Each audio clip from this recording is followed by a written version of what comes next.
A snowy day is always a good day to fix homemade chili.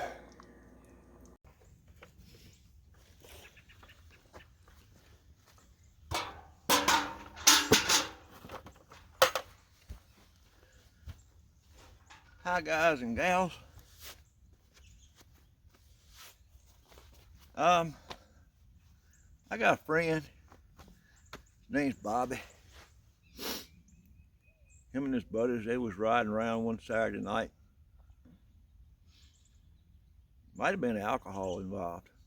I don't remember that part. Been there and done that when I was young. Anyhow, they were going down the road and they went by this house that had lights in the front yard. And there sat a rabbit. So Bobby told the driver, said, "Stop.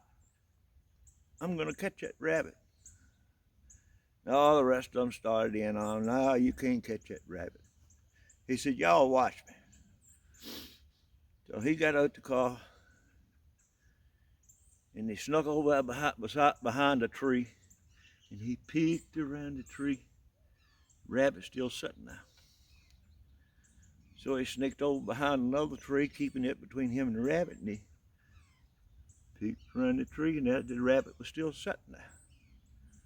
Well, he sneaked over behind another tree, closest one to the rabbit, and he looked.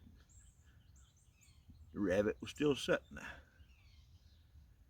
And he made a diving lunge for the rabbit and just caught him like this and landed right on top of him with his chest. Oh, no rabbit. The cement rabbit. Bruised, he scratched his chest all up. That was all the guys in the car sitting out, gone into hysterics. That's how you catch a rabbit by hand. Thanks for watching, guys.